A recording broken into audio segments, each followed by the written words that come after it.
रब्बिल आलमीन वस्सलातु वस्सलामु अला सय्यिदिल मुरसलीन अम्मा बअद फ़अऊज़ु बिल्लाहि मिनश शैतानिर रजीम बिस्मिल्लाहिर रहमानिर रहीम सलातु वस्सलामु अलैका या रसूल अल्लाह वअला आलिका वअस्हाबिका या हबीब अल्लाह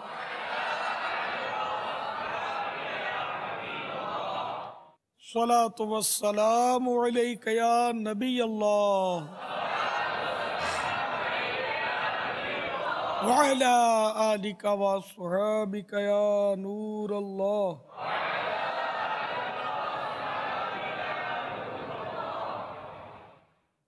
फरमाने मुस्तफ़ा सल्लल्लाहु तआला अलैहि वसल्लम, जिसने मुझ पर 10 मरतबा दुरूद पाक पढ़ा, अल्लाह अज़्ज़ा वजल उस पर 100 रहमतें नाजिल फरमाता है।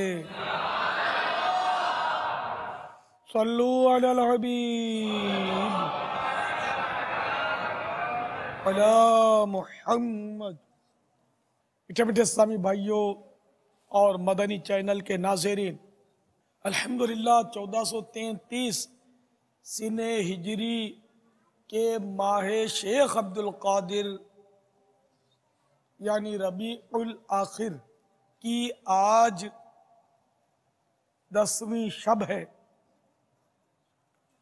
बैनुल अक़वामी इस्लामी भाइयों का मदनी मुज़ाकरा है। दुनिया के मुख्तलिफ ममालिक से इस्लामी भाई आलमी मदनी मरकज़ में 12 रोज़ा तरबियत के इज्तिमा में तशरीफ़ लाए हुए हैं। क़ब्ल इसके के बाकायदा सवाल जवाब का सिलसिला हो, सवाब बढ़ाने के लिए मज़ीद अच्छी अच्छी नीयतें कर लेते हैं। तो निगाह नीची किए, खूब तवज्जो के साथ हस्बे हाल अच्छी अच्छी नीयतें करते जाइए। अल्लाह की रज़ा पाने और सवाब कमाने के लिए अच्छी अच्छी नीयतें करता हूँ। अव्वल ता आखिर मदनी मुज़ाकरे में शरीक रहूँगा। मदनी मुज़ाकरे के ज़रिए इल्म दीन हासिल करूँगा। कपड़े या बदन या दाढ़ी या सर के बाल सहलाने, दरियों के धागे नोचने, फर्श पर उंगलियों से खेलने, इधर उधर देखने, बातें करने, टेक लगाने, पर्दे में पर्दा ना होने की सूरत में घुटने खड़े करके दूसरों के लिए बदनिगाही का बाइस बनने, घुटनों में सर रखने, दूसरों को इशारे करने, उठकर चल पड़ने वगैरह से बचते हुए इल्म दीन की ताज़ीम की खातिर जहाँ तक हो सका 2 जानू बैठकर इल्म दीन समझने के लिए निगाहें झुकाए, खूब कान लगाकर सुनूंगा। तो जो 2 जानू यानी अत्तहियात पढ़ने वाली नमाज में जो पोजीशन है उस तरह नहीं बैठे तो इल्म दीन की ताज़ीम के लिए उस तरह बैठ जाइए। जब थक जाए तो जिस तरह आपको आसानी हो उस तरह बैठ जाइए। फिर थकन दूर हो जाए, अल्लाह तौफीक दे तो फिर 2 जानू बैठ जाइए। सल्लु अलल हबीब उज़्कुरुल्लाह तुबू इलल्लाह वगैरह सुनकर सवाब कमाने और स्वदा लगाने वाले की दिलजूई के लिए नुमायां आवाज़ से जवाब दूंगा। ज़रूरतन सिमट सरक का दूसरे के लिए जगह कुशादा करूंगा। धक्का वगैरह लगा तो सब्र करूंगा। घूरने झिड़कने उलझने झगड़ने से बचूंगा। खास खास बातें लिख लूंगा। हस्बे मौका अज़्ज़ा वजल सल्लल्लाहु तआला अलैहि वसल्लम रज़ियल्लाहु तआला अन्हु पढ़ूंगा।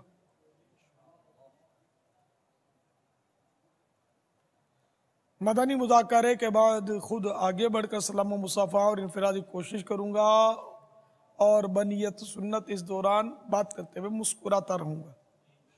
मज़ीद अपने लिए भी कुछ नीयतें बढ़ा लेता हूँ। पारा 14 सूरत नहल आयत नंबर 125। उदउ इला सबीली रब्बिका बिल हिकमत वल मौइज़तिल हसना। तर्जमा एक कंजुल ईमान, अपने रब की राह की तरफ बुलाओ पक्की तदबीर और अच्छी नसीहत से, मैं दिए हुए अहकाम की तामील करूँगा। बुखारी शरीफ में वारिद इस फरमान मुस्तफ़ा सल्लल्लाहु तआला अलैहि वसल्लम, बल्लिगू अन्नी वलौ आया, यानी पहुँचा दो मेरी तरफ से अगरचे एक ही आए तो, की पैरवी करूँगा, नेकी का हुक्म दूंगा, बुराई से मन आ करूँगा। हस्बे मौका अज़्ज़ा वजल सल्लल्लाहु तआला अलैहि वसल्लम रदियल्लाहु तआला अन्हु और रहमतुल्लाहि तआला अलैह पढ़ूंगा। अरबी और अंग्रेज़ी और मुश्किल अल्फाज व अशआर बोलते वक्त दिल के इखलास पर तवज्जो रखूँगा, यानी अपनी इल्मियत की धाक मिटानी मकसूद हुई तो बोलने से बचूँगा। मदनी काफिले, मदनी इनामात, नीज़ इलाक़ाई दोरा बराने की दावत, मदरसतुल Medina, जामिअतुल Medina, Darul Medina, कुफ़्ल Medina वगैरह वगैरह की रग़बत दिलाऊँगा। नज़र की हिफाजत की आदत बनाने की खातिर जवाब देने वगैरह के दौरान निगाहें हत्तल इम्कान नीची रखूँगा। कहका लगाने लगवाने से बचूँगा। फालतू जुमले और गैर ज़रूरी अल्फाज से इज्तिनाब करूँगा। गलती की दुरुस्त निशानदेही पर फ़ौरन इज़ाला कर दूँगा। तिब्बी, समाजी और मुआशरती और दीनी मशवरे मुसलमानों को नफ़ा पहुँचाने के लिए दूँगा। वक्तन फ़वक्तन मुस्कुराऊँगा। वक्तन फ़वक्तन सल्लु अलल हबीब तूबू इलल्लाह वगैरह कहकर दुरूद और तौबा की दावत दूँगा। आज के मदनी मुज़ाकरे और अब तक की मेरे पास मौजूद नेकियों पर अल्लाह की रहमत से मिलने वाला सवाब बराए जनाब रिसालत मआब सल्लल्लाहु तआला अलैहि वसल्लम, इसका इसाले सवाब करता हूँ बवसीला रहमतुल लिल आलमीन सल्लल्लाहु तआला अलैहि वसल्लम, जुमला अंबिया व मुरसलीन, खुलफा राशिदीन, उम्मतुल मोमिनीन, तमाम सहाबा व ताबईन व तबअ ताबईन, अइम्मा मुज्तहिदीन, उलमा कामिलीन, मशाइख आमिलीन, तमाम बुजुर्गान दीन, कुल मोमिनात व मोमिनीन, कुल मुस्लिमात व मुस्लिमीन, जमी शुहदाए करबला, असीरान करबला,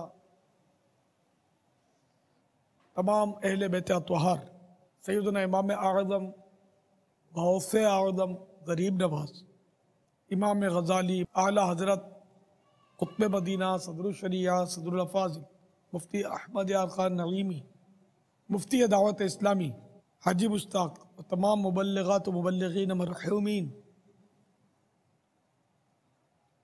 मेरे वालिदैन, हम सबके अज़ीज़ व अक़रबा,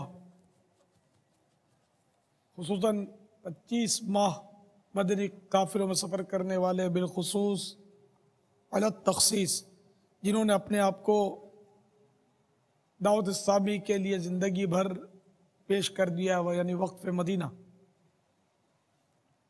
12 माह सफ़र करने वाले, हर माह 3 दिन बिलखुसूस सफ़र करने वाले, रोज़ाना फ़िक्र मदीना के ज़रिए मदनी इनामात का रिसाला पुर करके हर मदनी माह की 10 तारीख के अंदर अंदर जमा करवाने वाले और वालियाँ, मदनी बुरक़ा पहनने वालियाँ, आमीन बिजाहिन नबील अमीन सल्लल्लाहु तआला अलैहि वसल्लम। रब्बि यस्सिर व तम्मिम बिल खैर सल्लल्लाहु तआला अला मुहम्मद। आज मेरे मीठे मीठे इस्लामी भाइयों और मदनी चैनल के नाज़रीन, खुसूसन तमाम ट्रांसपोर्टरों के लिए जिसमें बस वगैरह के मालिकान, driver, conductor, cleaner, traffic police, train, हवाई जहाज़ के पायलट, ट्रेन के ड्राइवर और इस इदारे से जितने भी मुताल्लिकीन होते हैं, आज उनका मदनी मुज़ाकरा है। और उम्मीद है कि दुनिया में जगह ब जगह ये तबका हमें सुनने के लिए जमा हुआ होगा इंशाअल्लाह अज़्ज़ा वजल। पापा मरीज़ों की व्हील चेयर वो भी गाड़ी है, उसके भी पहिए होते हैं, उसका भी ड्राइवर होता है, उसके बारे में भी कुछ मदनी पूरी इरशाद फरमा दीजिए। व्हील चेयर चलाने वाले को हमारे उर्फ में ड्राइवर नहीं बोलते। जैसे हवाई जहाज चलाने वाला है तो ड्राइवर, लेकिन उसका भाई वैल्यू ज़्यादा है, उसको क्या बोलते हैं? कप्तान, पायलट। तो व्हील चेयर बहरहाल पहिए वाली है, अपना जो है ना कि वो आज वो पहिए वालों का है हिसाब किताब। तो व्हील चेयर चलाने के भी वाकई यानी कि तरीका है। अगर इसको बेतहाशा कोई चलाए ना तो ये गिर सकती है, पहिया टूट सकता है उसका। कि एक छोटा सा कंकर भी वो बर्दाश्त नहीं कर सकती, बाद में कंकर से वो यूं एकदम झटके खा जाएगी और मरीज को तकलीफ हो सकती है। तो व्हील चेयर चलाते वक्त है आजमाइश थोड़ी। एक तो ये कि ये दोनों हाथ में जो दस्ते थामेगा चलाने वाला, वो मरीज उस पर बैठा हुआ है, तो अब ये कि ये अपनी तरफ वजन डाले चलाने वाला। अगर हल्के हाथ रखेगा तो उधर उसको झटके लगेंगे, गिरने का खतरा रहेगा। अपनी तरफ वजन डाल के वो चलाएगा तो वो गाड़ी सही चलेगी। और मामूली से भी गड्ढे में उसको जाने ना दे। गड्ढा है, कंकरियाँ, ये उसके लिए तकलीफ दें, नुकसान दें, पहिया उसका डैमेज हो सकता है, इसमें मरीज को झटके लग सकते हैं। तो इस तरह वो, और इसको भगाए भी नहीं, तो आहिस्ता से अगर ये इधर अपने हाथों की तरफ वजन देकर चलाएगा ना तो इंशाअल्लाह व्हील चेयर वो कामयाबी के साथ चला सकेगा। भीड़ में दाखिल कर देते हैं, जैसे कि हज के मौसम में मरीजों को लेकर वो व्हील चेयर चला रहे होते हैं, तो इसमें यह है कि पब्लिक में एहतियात करे कि उसका पायदान निकला होता है बाजू का, तो आदमियों को पाँव में और चोटें लगती है इसकी। तो ये एहतियात करें कि पायदान उसके अंदर में रखे, दोनों तरफ निकलता है, बाहर भी बाजू का निकलता है, अंदर भी निकलता है, यूँ भी हो जाता है सीधा। तो इस एहतियात से पायदान रखे कि किसी को इसकी वजह से चोट ना लगे और लोगों में ज़बरदस्ती घुसाए नहीं कि इससे लोगों को तकलीफ होगी। तो नॉर्मली अपने स्मूथली चलाए, नरमी नरमी के साथ। कोई चीज़ आ जाती है डिब्बे वगैरह, तो उस पर व्हील चेयर को ना चढ़ा दे कि इस तरह मरीज़ को भी तकलीफ होगी और गाड़ी को भी नुकसान होगा।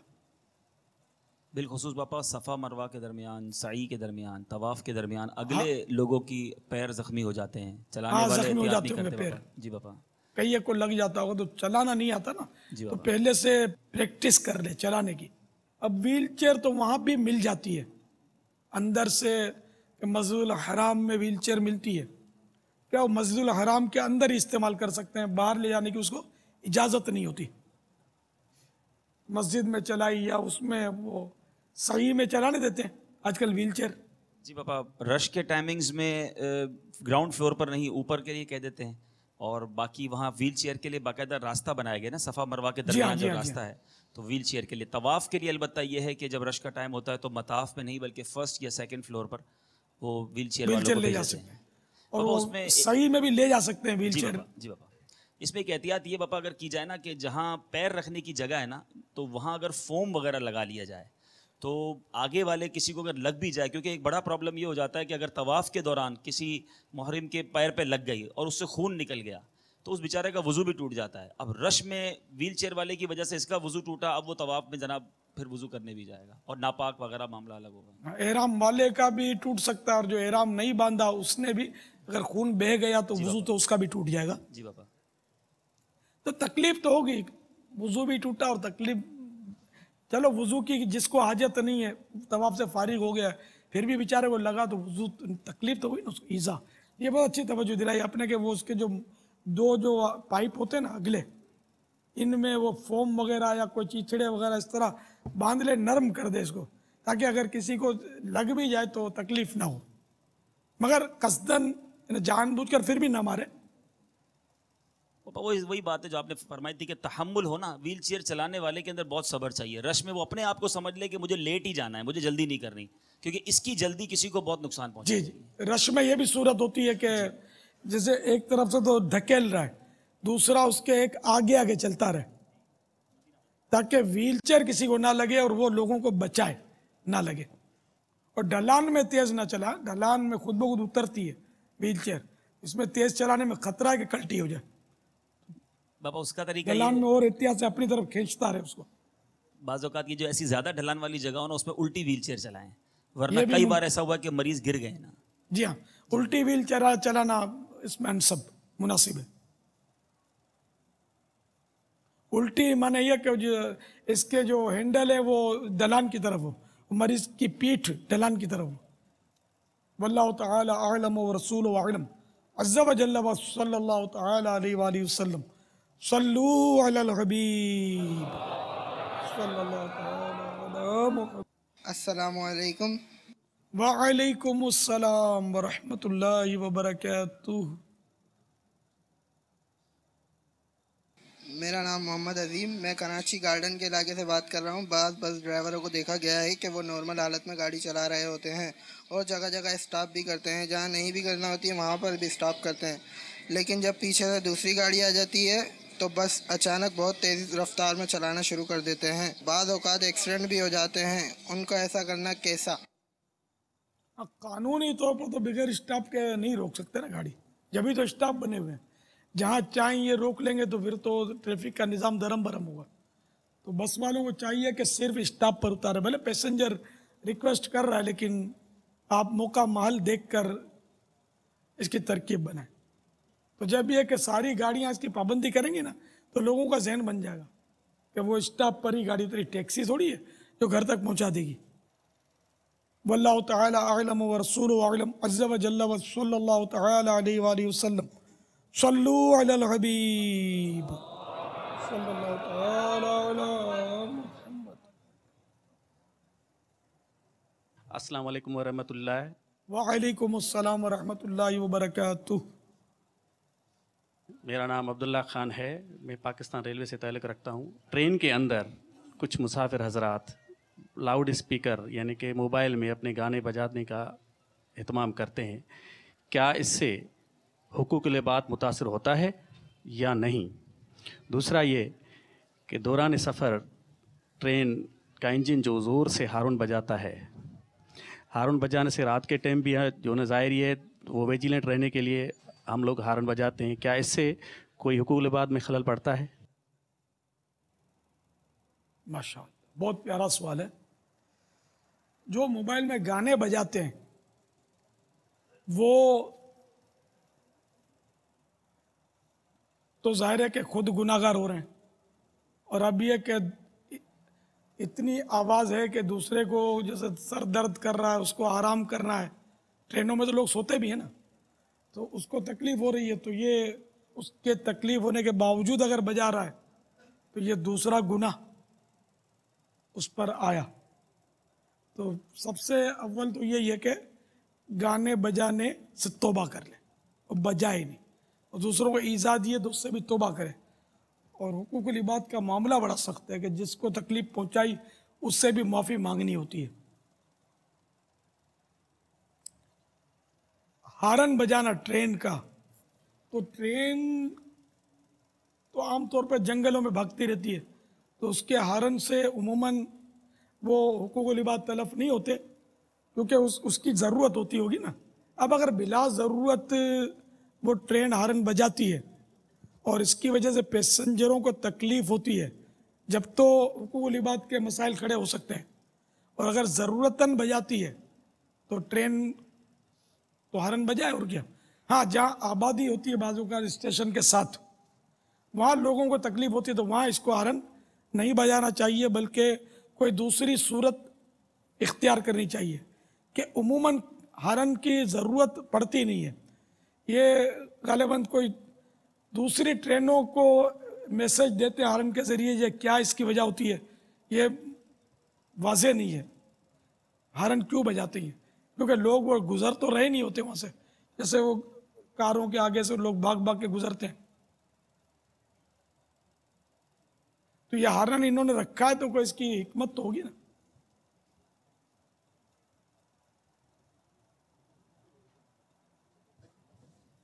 पापा ये भी हमारे मुल्क में अगर ये रिवाज देखा जाता है, वरना बैरून मुल्क में तो सेकंडों के हिसाब से ट्रेनें चलती हैं और कोई हॉर्न, कोई इतना शोर शराबा नहीं होता है।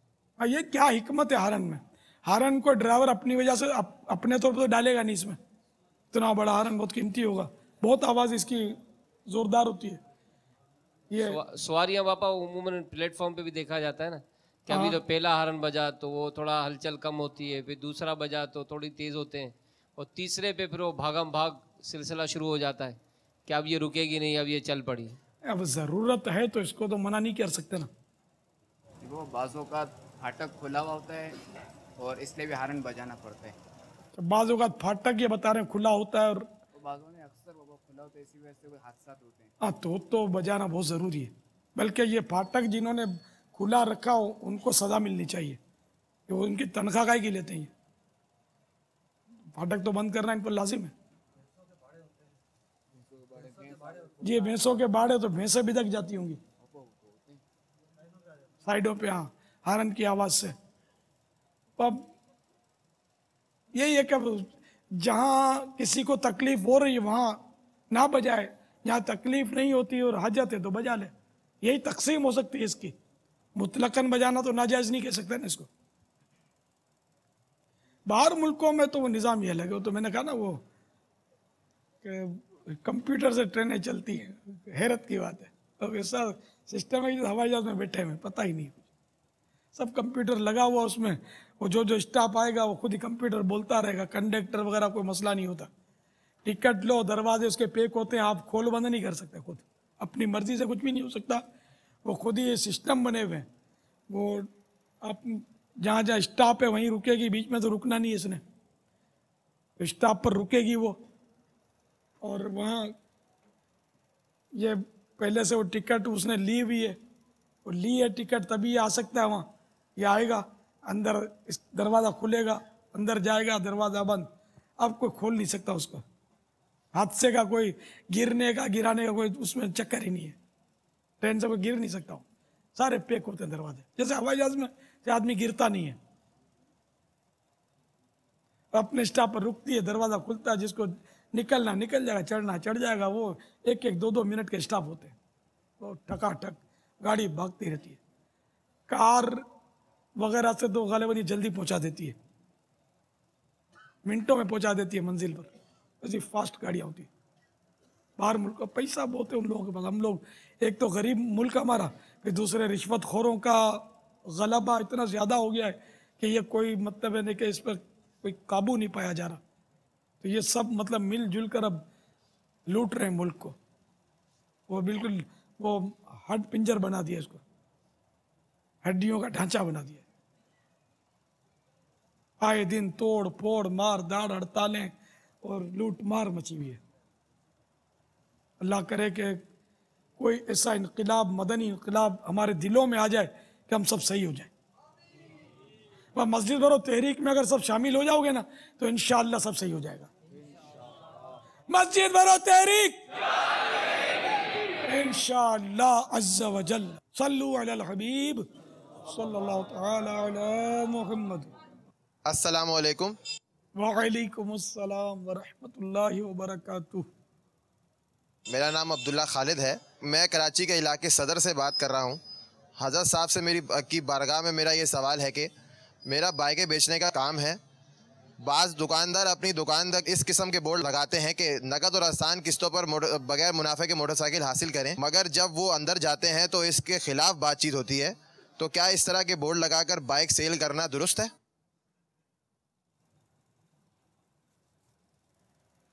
अगर बोर्ड वाकई झूठ पर मबनी है तो गुनाह है, और जो लिखा है उसके मुताबिक है या वो उर्फ के और रवाज के अंदर अंदर वो सारा उसकी तहरीर आ जाती है कि थोड़ा बहुत तो फ़र्क होता है। जैसे कि वो लिखा होता है कि हमारे यहाँ मोटरसाइकिलें दस्तयाब हैं, ये लिखा है और हैं लिखा है, और अब आप गए तो बोला मोटरसाइकिलें ख़त्म हो गई हैं। होती तो है, अब बोर्ड लगा हुआ है, ख़त्म हो चुकी है, तो बोला परसों आ जाएंगी। तो इतनी हद तक तो ये तो उसको इजाज़त देनी पड़ेगी ना, बार बार बोर्ड तो बदली नहीं करेगा वो।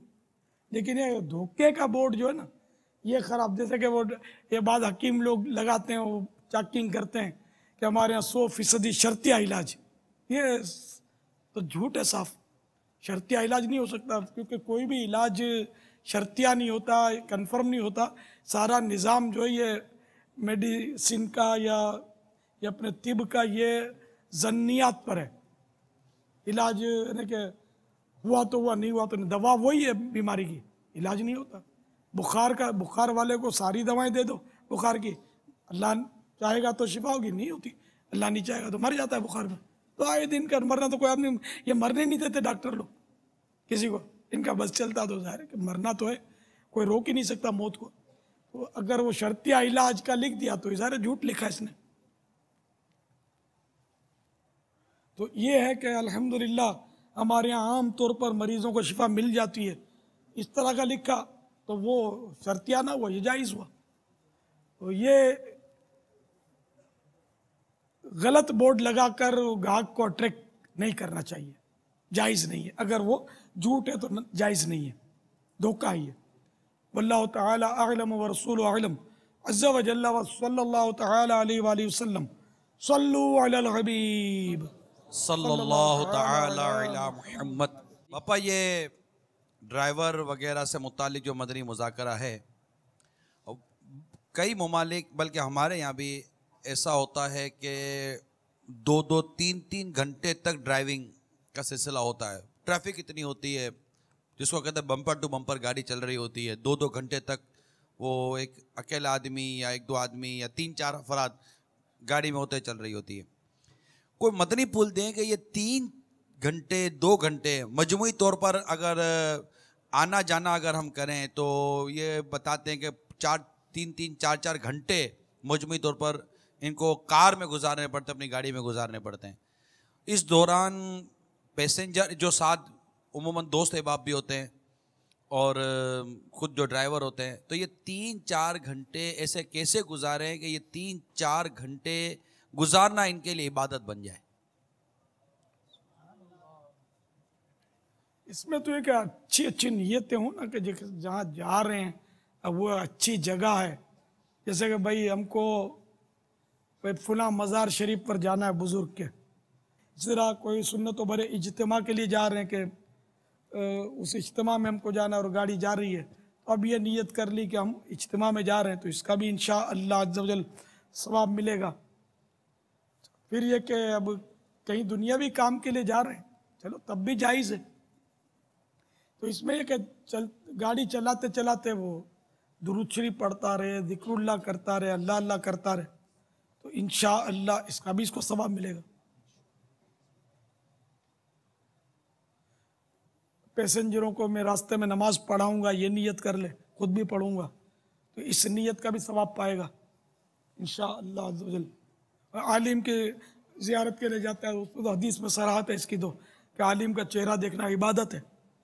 बहरहाल लेके ज़िक्रुल्लाह करता रहे और गाड़ी भी चलाता रहे, लेकिन ज़िक्रुल्लाह में ऐसा मगन ना हो, नहीं इस अंदाज में नहीं कि वो झटके भी खा रहा है, हक हु और फिर गाड़ी कहीं टकरा दे।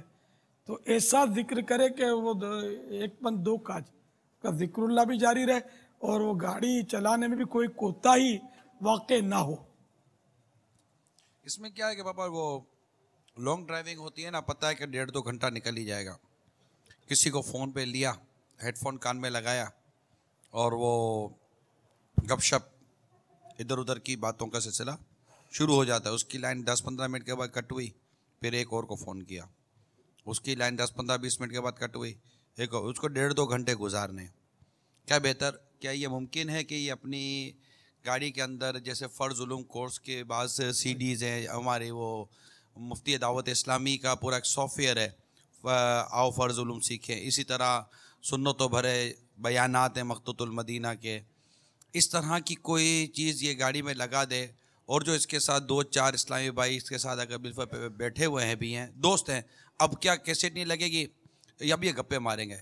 और वो जो कुफ्र मदीना की जो तहरीक है, इसमें जो कुछ इसका खून हो रहा होगा वो अपनी जगह पर है। फिर गिबतें, तोहमतें, चुगलियाँ, फिर तवज्जो से ना सुनने की वजह से जो गाड़ियों की जो खिड़कियाँ इसके उधर उधर झांकना और बहुत कुछ इसमें मतलब कि खुराफात के अंदेशे हैं। इल्म दीन सीखने का एक ये बेहतरीन मौका, अगर आपको लगता है कि ये बेहतरीन मौका है और इसमें कोई शरई कबाहत नहीं है, ऐसी तवज्जो रहती है कि ये प्रॉपर सीख लेगा, तो क्या फरमाते हैं आप? ड्राइवर का सीखना तो मुश्किल लगता है, तो ड्राइवर को अलर्ट रहना ज़रूरी है कि वो गाड़ी कहीं टकरा ना दे। अलबत्ता पैसेंजरों के लिए तो बहुत मुफीद है ये कि वो बयान सुने कि उनकी मतलब है ना कि वाकई फिर वो उल्टी सीधी मसरूफियात होती हैं, बातचीत और इधर की उधर की हाँकना। तो अच्छा अल्लाह रसूल का नाम सुनेंगे, वो कुछ इल्म दीन हासिल करेंगे, कुछ सुन्नत सीख लेंगे। तो ये जो कैसेटें चलती हैं तो अपने यहाँ जो ये जैसे वीसीडी, तो इसका जो वो स्क्रीन होती है वो तो मैसेंजरों की तरफ ही होती है। नहीं, ज़रूरी नहीं है पापा कि ये स्क्रीन वाली ही वीसीडी हो। अमूमन हमारी सॉफ्टवेयर सीडियाँ भी, मिसाल के तौर पर हर गाड़ी में स्क्रीन नहीं है और हर गाड़ी ये वीसीडी प्लेयर के साथ हो, ये भी कोई ज़रूरी नहीं होता। लेकिन सीडी, ऑडियो सीडी प्लेयर ये कह सकते हैं कि शायद हर ही गाड़ी में हो तो कोई ताज्जुब की बात नहीं है। हर कार ये वीडियो स्क्रीन वाली होती नहीं। अगर हो तो बहुत अच्छी बात है कि ये तवज्जो के साथ वीसीडी देखें। अगर ऑडियो सीडी भी गाड़ी के अंदर चल रही है तो मेरा तो नाकिद मशवरा ये है कि जो दीगर जो ड्राइवर के अलावा जो पैसेंजर सीट के ऊपर जो इस्लाम भाई बैठे होते हैं, ये अपने सर को झुकाकर तवज्जो के साथ बयान सुने। इसका कई फ़ायदे होंगे। तो इल्म दीन सीखना ये फ़ायदा होगा। दूसरा ये कि इधर उधर झांकने से भी बचे रहेंगे और फजूलियात से बचे रहेंगे और कई गुनाहों से बचने की सूरत इससे बन सकती है। आपको तो 1.5-2 घंटे निकालने हैं। घर पहुंचना है आपने, ऑफिस का टाइम ख़त्म हो गया, 1.5-2 घंटे आपने निकालने हैं। इसमें अगर हो सके तो ये भी एक इल्म दीन सीखने का ज़रिया हमें मिल सकता है। और उम्मीद है कि अच्छी अच्छी नीयतें होंगी तो सवाब भी ढेरों सवाब मिलेगा इंशाअल्लाह। बहुत अच्छे आपके ये मदनी मशवरे हैं। इसलिए इसमें अब मेमोरी कार्ड का भी रिवाज है और जो है अगर मेमोरी कार्ड ले लिया जाए, मेमोरी कार्ड में नातें बयानात वगैरह MP3 फॉर्मेट में अगर आ जाएगा, ले लेंगे तो बहुत सारा डेटा उन्हें मिल जाएगा बयानात की सूरत में, नातों की सूरत में। तो इसके लिए मॉड्यूलेटर आ गए हैं आजकल, सिर्फ उसकी कीमत 500 रुपये होती है। और अगर वो कार में लगा दिए जाएँ या बस में लगा दिए जाएँ, लाइटर की जगह लगता है ये। और इसके अंदर मेमोरी कार्ड भी और जो है USB सपोर्टेड भी होता है ये। तो 500 रुपये में आप मेमोरी कार्ड के साथ बासानी 100-150 बयानात सुन सकते हैं आप। तो टेप की भी हाजत नहीं रहेगी, सिर्फ रेडियो से कनेक्ट कर लेता है ये। माशाअल्लाह माशाअल्लाह। अस्सलाम वालेकुम जी। वालेकुम अस्सलाम व रहमतुल्लाहि व बरकातहू। हमारा ताल्लुक़ है ट्रांसपोर्ट के दायरे से और हमारे यहाँ चूँकि काफ़ी रिश्वत और ये सूद का कारोबार बहुत ज़्यादा हो रहा था वहाँ पे, हम इससे अतलमकान बचने की कोशिश कर रहे हैं और इंशाल्लाह आइंदा बचने की नीयत भी करते हैं। माशाअल्लाह। आइंदा इंशाल्लाह हम रिश्वत और इससे सूद से बचते रहेंगे इंशाअल्लाह। और मैं अपना हर काम दावत इस्लामी के मुफ्तियान काम की मेहरबानी से और उनके मशवरे से करता हूँ माशाअल्लाह। और ये नियत करता हूँ और करता रहूँगा इंशाल्लाह। मरहबा, बारकल्लाह, माशाअल्लाह। अल्लाह आपको जज़ा खैर इस्तिकामत बख्शे। उलमा से अलग नहीं होना चाहिए, उलमा से मरबूत रहना चाहिए। कि दीन यही सिखाएंगे हमको। इमाम गज़ाली रहमतुल्लाह तआला का कौल निकल के वक्त अल्लाह ताला की लानत बरसती है। बाबा वो अर्ज़ करना था कि अहले गफलत से मुराद कौन है? बहुत वसी है। गफलत का मफहूम जो है ना, तो गफलत से तो बचना किसने है? अहले गफलत के ज़िक्र के वक्त लानत उतरती है। इमाम गज़ाली अलैहि रहमतुल्लाह अलवाली ने लिखा है। तो अब जब अहले गफलत की तज़किरे के वक्त लानत का नुज़ूल होता है तो इनकी सोहबत, फिर इनकी बातें सुनना, ये ज़ाहिर है इससे ज़्यादा ख़तरनाक है। बेनमाजी भी अहले गफलत है और वो नमाजी भी अहले गफलत हो सकते हैं। और इसका वसी मफहूम है। तमाम फुसाक तो उसमें शामिल जितने भी फासिक, यानी कि फासिक कबीरा गुनाह करने वाले को फासिक बोलते हैं, और सगीरा पर इसरार करना भी फिस्क है। तो ये सारे फासिकीन भी अहले गफलत हैं और कुरान करीम ने भी इनकी सोबत से मना किया है। और अगर शैतान तुझे बुला दे तो याद आए पर जालिमों में मत बैठ। तो जालिम से मुराद तफसीरात अहमदिया के हवाले से लिखा है कि फतह और रज़विया शरीफ में कि जालिम से मुराद काफिर, बद मजहब और फासिक।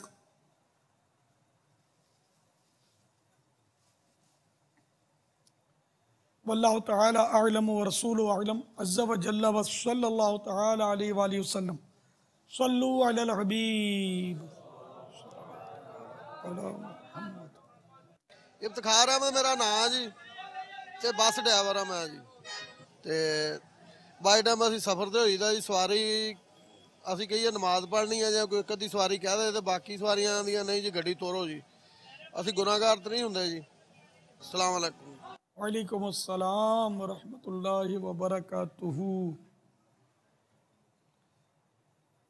पैसेंजर कहता है मुझे नमाज पढ़नी है, गाड़ी रोको, और दूसरे पैसेंजर बेनमाजी हैं या पढ़ना नहीं चाह रहे नमाज उस वक्त। तो अब ये कि जैसे स्टॉप आता है या उसका स्टॉप इतना करीब है कि उसकी नमाज कज़ा नहीं होगी, वो पहुंच जाएगा। जब तो पैसेंजर को चाहिए कि वो वहाँ नमाज पढ़ ले और सबको इसका मुकल्लफ न बना के सारे इसका इंतज़ार करें। और पैसेंजर को अपनी नमाज की खुद भी फिक्र होनी चाहिए कि ऐसे वक्त सफ़र ना करे। जैसे छोटे छोटे सफ़र होते हैं ना, तो इनमें आदमी ये कर सकता है कि अब असर के बाद सफ़र करूँगा तो मगरिब निकल जाएगी मेरी, तो अब इसको चाहिएगा मगरिब की नमाज़ पढ़ के बस में सवार हो, ताकि वो उसकी नमाज को कज़ा न हो। इशा के लिए सारी रात उसके पास पड़ी है। तो अगर हर पैसेंजर तंग करता रहेगा तो भी वो बस का निज़ाम नहीं चलेगा। जैसे ट्रेन है, अब ट्रेन वालों को भी मुकल्लफ कैसे करेंगे आप कि वो ट्रेन सबको एक एक को मस्जिद के लिए उतारे और नमाज पढ़ाए। उनके औकात बंधे हुए हैं और उसके मसाइल हैं, फिर किस तरह पढ़ते हैं नमाज।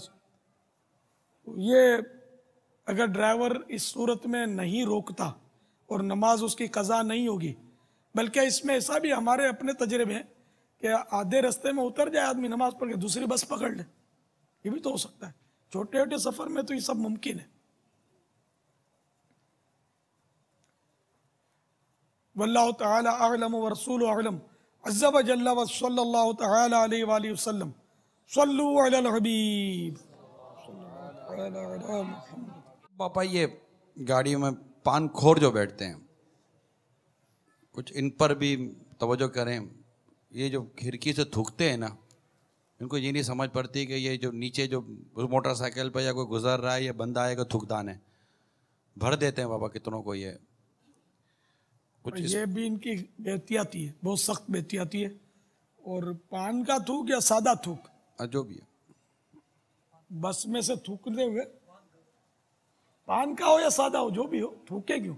सादा भी तो मुंह पे जा सकता है ना बंदे की, या बंदे की मुंह पर जाता होगा तो कुछ बस के ऊपर भी गिरता होगा, बस खराब होती होगी। तो ये तो मुहज़्ज़ब लोगों का तरीका नहीं है, गैर मुहज़्ज़ब तरीका ही।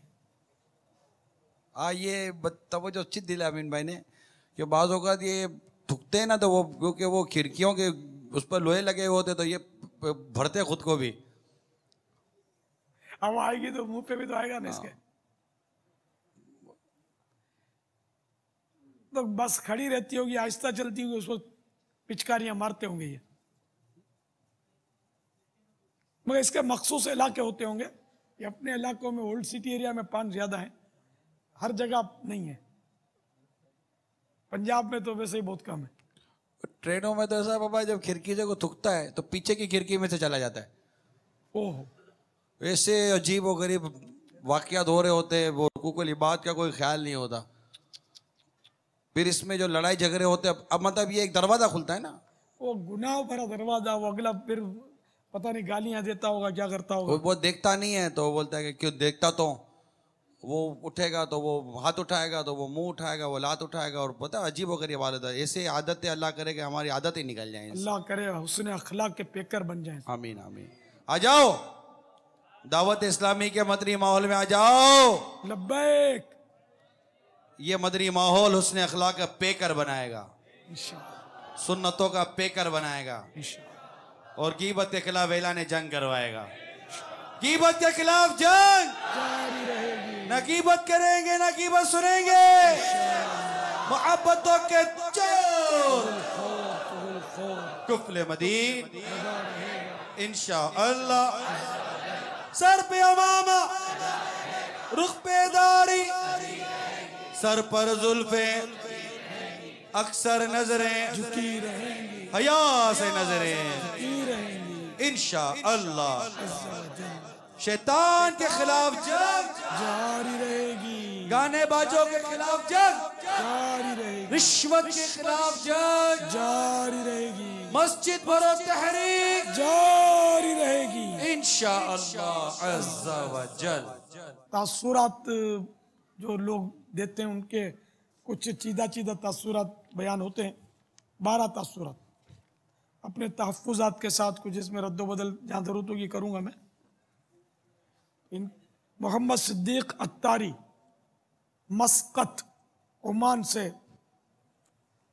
फरमा रहे हैं, अल्हम्दुलिल्लाह अज़्ज़ा वजल मदनी चैनल के तमाम सलासिल अपने मौजू के एतबार से बेशुमार मदनी फूल लिए हुए हैं। बिलखुसूस मदनी मुदाकरे की तो क्या ही बात है कि मदनी चैनल चलते हुए जो भी एक मर्तबा मदनी चैनल के सामने बैठ जाता है वो उसी का होकर रह जाता है और नमाज पढ़ने वाला बन जाता है। सच्चा पक्का आशिक रसूल और मदनी काफिलों का मुसाफिर हो जाता है। मदनी मुज़ाकरों की बरकत से मेरा दिल चोट खा गया और मैं कुरान और सुन्नत के रास्ते पर आ गया। फैज़ान मदनी मुज़ाकरा जारी रहेगा इंशाअल्लाह अज़्ज़ा वजल। उबैदुर रहमान बाबुल मदीना से अल्हम्दुलिल्लाह अज़्ज़ा वजल मदनी चैनल का सिलसिला मदनी मुज़ाकरा देखने की बरकत से मेरी ज़िंदगी में मदनी इनकलाब बर्पा हो गया।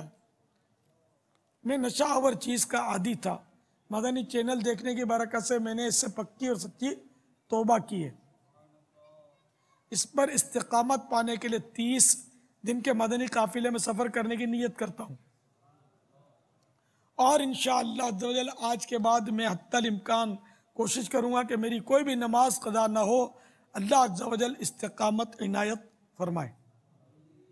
मोहम्मद राशिद बाबुल मदीना मदनी मुज़ाकरा देखने की बरकत से फ़राइज़ और वाजिबात की पाबंदी के साथ मैंने तहज्जुद पढ़ने की नीयत की है और दीगर नवाफिल पढ़ने की भी नीयत करता हूँ।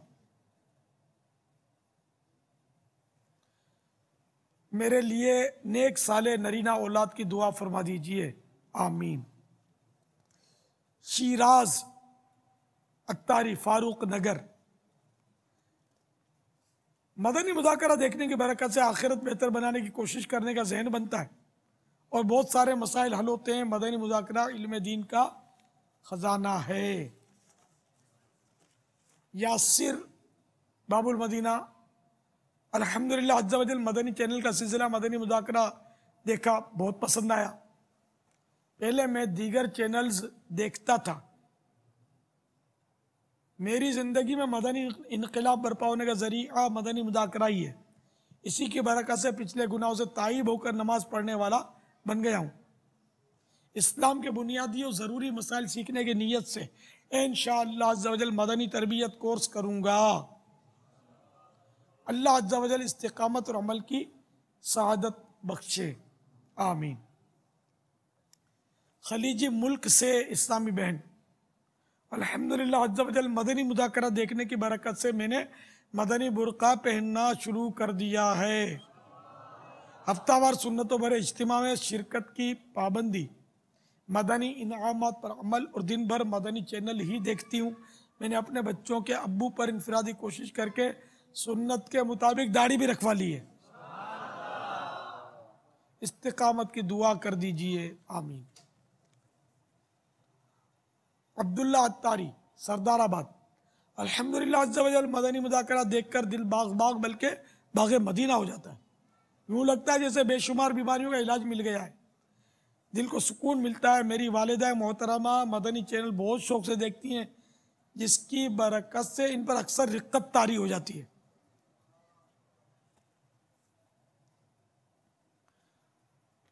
गुजरानवाला से मुनीर अत्तारी अल्हम्दुलिल्लाह अज़्ज़ा वजल जब से मदनी चैनल देखने की सआदत नसीब हुई है उसी दिन से हमारे घर में मदनी चैनल ही चलता है और हम घर वाले तमाम मसरूफियात को तर्क करके मदनी मुज़ाकरा देखते हैं और बेशुमार इल्म दीन का ख़जाना हाथ आता है।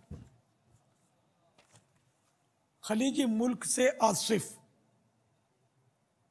अल्लाह अज़्ज़ा वजल मदनी चैनल को दुनिया के कोने कोने में पहुँचाए, इसकी बरकत से मैंने अपनी नमाज को दुरुस्त किया है और दुरुस्त मखारिज से कुरान पाक पढ़ना सीखा है। अल्हम्दुलिल्लाह अज़्ज़ा वजल मदनी मुज़ाकरा देखने की बरकत से 3 दिन के मदनी काफ़िले में सफ़र की नियत करता हूँ। राशिद बाबुल मदीना, अल्हम्दुलिल्लाह अज़्ज़ा वजल मदनी मुज़ाकरा देखने की बरकत से नेक आमाल करने का जहन बना है। रोज़ाना फ़िक्र मदीना करूँगा, 5 नमाजें बाजमाअत पहली सफ़ में हत्तल इम्कान पढ़ने की कोशिश करूँगा।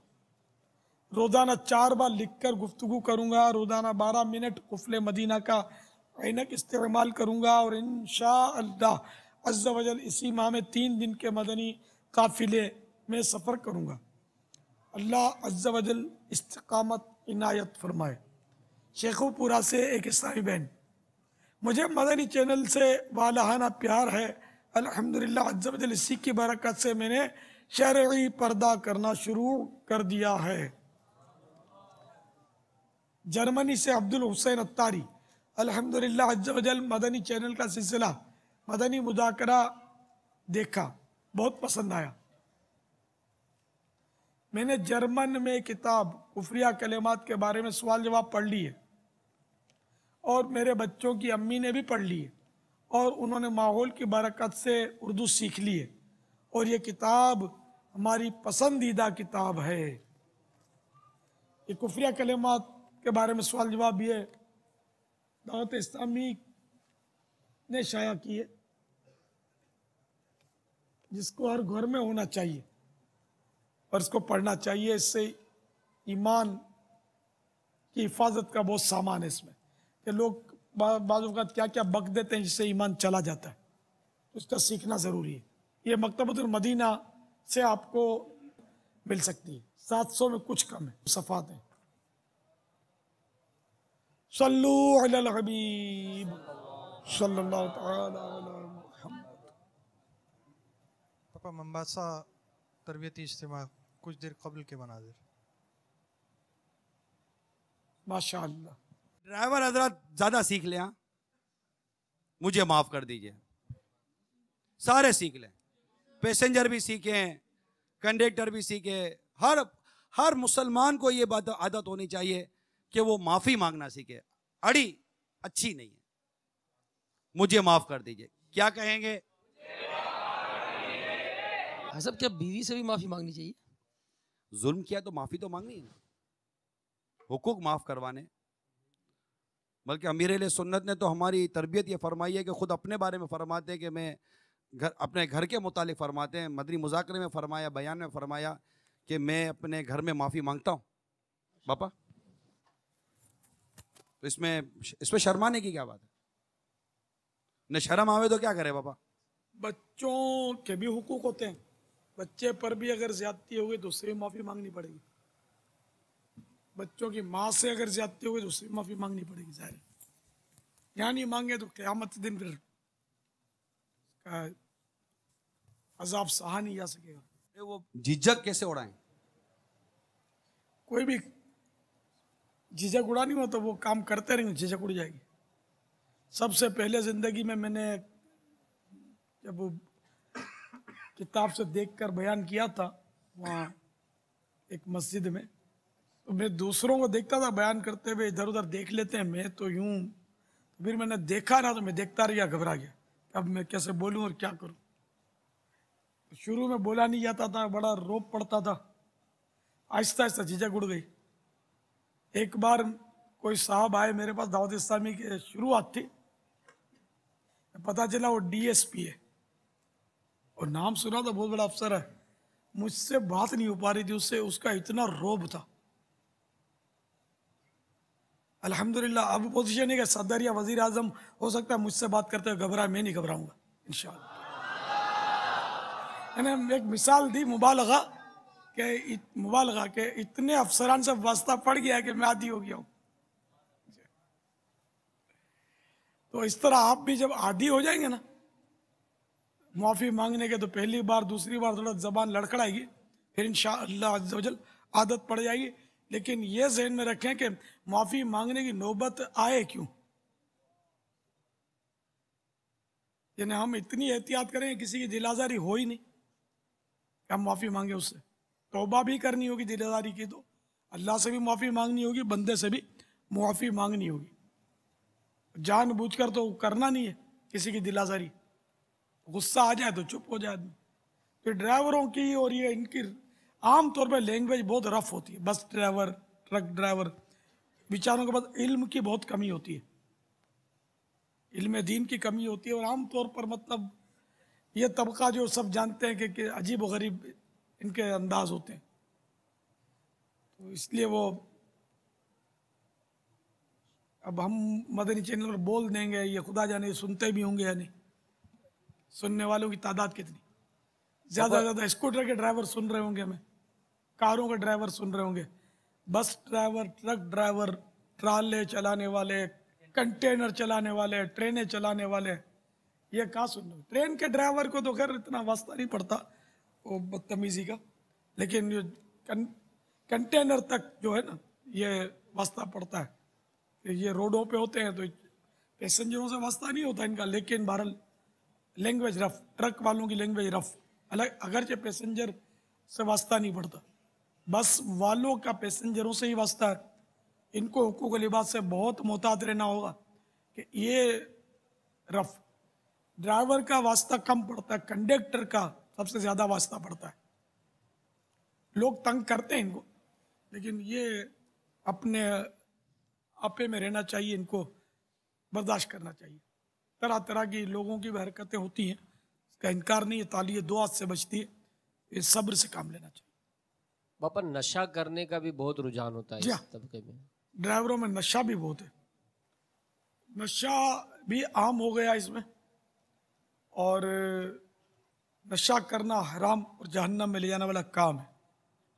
इस शराब के उन्वान पर ये निगरान शूरा ने बहुत मजबूत बयान किया है इन्होंने, काफ़ी लोगों ने, मैं उम्मीद करता हूँ तौबा की होगी उससे, और उसी का रिसाला भी छपकर आ गया है, बुराइयों की माँ।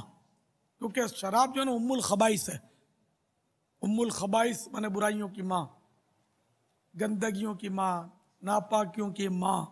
बार शरीयत जिल्द दुवुम यानी दूसरी जिल्द से चंद रिवायतें अर्ज करता हूँ।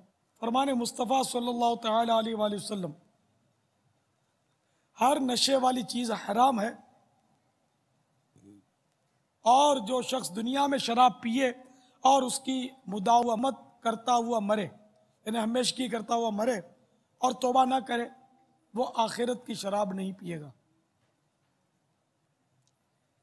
एक और फरमान मुस्तफ़ा सल्लल्लाहु तआला अलैहि वसल्लम, हर नशे वाली चीज़ हराम है, बेशक अल्लाह ताला ने अहद किया है कि जो शख्स नशा पिएगा वो उसे तीनतुल खबाल से पिलाएगा।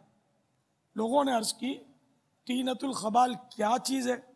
फरमाया कि जहन्नमियों का पसीना और उनका उसारा यानी निचोड़।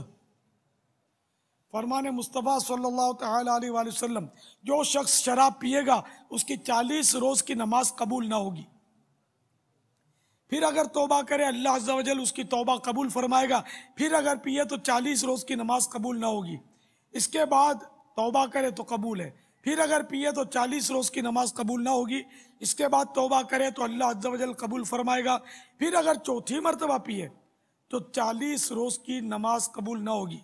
अब अगर तौबा करे तो अल्लाह अज़्ज़ा वजल उसकी तौबा कबूल नहीं फरमाएगा और नहर खबाल से उसे पिलाएगा।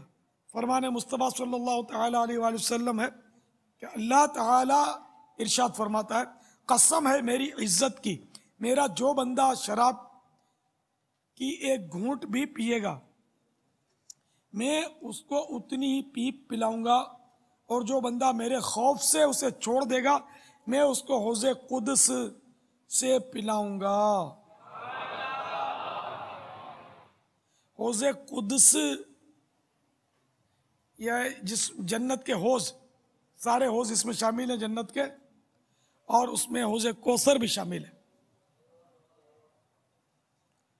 तो तमाम ईसाई भाइयों को चाहिए कि अगर शराब कभी पी है ज़िंदगी में तो सच्ची तौबा कर ले और हमेशा हमेशा के लिए तौबा करें और कभी भी शराब के करीब ना जाएं। पापा ये चर्स और इस किस्म के नशे का भी बहुत रुझान होता है इस हाँ, ये तरीके में। चर्स हो, हेरोइन हो, ये नशा जो है, नशा जब आएगा तो ये हराम है ना। तो जो जो चीज़ नशा लाए उसकी थोड़ी मिकदार की भी इजाज़त नहीं है। और शराब तो वैसे ही नापाक है, तो इसका तो एक कतरा भी नापाकी की वजह से भी हराम है, फिर नशा चढ़ा तो ये दूसरा हराम भी है, इसमें शामिल हो गया। इसमें एक हिकायत आपको मैं सुनाता हूँ कि उम्मन क्या बारहा ऐसा होता है कि शराब, वो मिलावट वाली शराबें भी आती हैं, जहरीली शराबें भी आती हैं। कोई 30 के करीब अफराद मरे थे शराब पीकर गालिबन, कोई यही इसी तरह की नशे वो जहरीली शराब आ गई थी। इस तरह पहले भी एक बार जहरीली शराब का शोर हुआ था बाबुल मदीना में। तो एक नौजवान को मैं देखा करता था जोड़िया बाजार में, उसका नाम एहतियातन नहीं लेता मैं, नाम भी याद है मुझे कि शायद उसके अजीज वगैरह सुनते हो मदनी चैनल। वो नौजवान ऐसा कि आदमी उसको देखे, यानी इतना उसकी वो जान, उसकी बॉडी बहुत खूबसूरत मंजा हुआ, उसका जिस्म और उसकी बातें, बड़ा शौक ने, मजाक मस्करी वाला नौजवान, और था मजदूर। तो कुछ अरसे के बाद मैंने उसको देखा कि वो अंधा हो गया और भीख मांग रहा है। जोड़िया बाजार का मजदूर था, मिर्चियों की बाजार में मैं इसको देखता था। तो वो भीख मांग रहा था, तो पता चला वो शराब, जहरीली शराब में जो काफ़ी लोग मारे भी गए थे उसमें, तो बाज़ों को मौत नहीं आई, तो उनके यही साइड इफ़ेक्ट हुए, कोई कुछ हो गया, किसी को कुछ हो गया। बोला ये भी उन्हीं में से, इसने भी शराब पी थी, वो जहरीली, अंधा हो गया। अब ये शराब जो है उसने कितनों के पर्दे उठा दिए ना, पोल खुल गया कि शराब की वजह से वो ऐसे माजूर हो गए, वो मर गए। तो यूँ दुनिया में भी बाजों का शराब के नताइज जो है ना बहुत भयानक आते हैं। तो इसलिए इससे बचना बहुत ज़रूरी है। तो जो पीते हैं शराब, उनकी खिदमत में अर्ज़ है कि वो तौबा कर लें, सच्ची तौबा कर लें। कहीं ऐसा ना हो कि शराब ही मौत का सबब भी बन जाए। जैसे वो कितने बदनसीब लोग होंगे कि जिन्होंने शराब पी और जहरीली शराब आ गई और यही इनकी मौत का सबब बन गई। बहुत ज़्यादा इसमें तो खराबी है। तो शराबी के बहरहाल खराबी है, बर्बादी है, तबाही है। तो जो शराब पीते हैं वो मेहरबानी करके तौबा कर लें। ड्राइवर हों, कंडक्टर हों, गोश्त फरोश हों या आम सफ़ेद पोश हों, सफ़ेद पोशों में भी शराब पी जाती है। तो हर तरह के लोग जो हैं वो शराब इनमें आजकल पी जाती है, एक तादाद है जिनमें। इन सबको चाहिए कि वो तौबा करें अल्लाह ताला की बारगाह में गिड़गिड़ा कर, और बस वो आका की मोहब्बत का जाम पिए। वो बेकल बलरामपुरी कहते हैं, मैं इश्क मुस्तफ़ा हम यहाँ पी के मस्त रहते। मैं शराब को बोलते हैं, इश्क मुस्तफ़ा की शराब पीकर हम यहाँ दुनिया में मस्त रहते। काश मैं इश्क मुस्तफ़ा यहाँ पी के मस्त रहते, सरे हश्र लड़खड़ाते तो कुछ और बात होती। सरे हश्र लड़खड़ाते तो कुछ और बात होती। इन्हें प्यारे हबीब सल्लल्लाहु तआला अलैहि वसल्लम की मोहब्बत की शराब पीकर काश हम यहाँ मस्त हो जाएं। इनकी सुन्नतों में, इनकी मोहब्बतों में, इनके इश्क में हम झूमते रहें, और जब आखिरत में भी उठें तो इनकी मोहब्बत का नशा हमारा ना उतरा हो। काश इनकी मोहब्बत का ऐसा जाम पी लें। एक आरजू पेश की है शायर ने,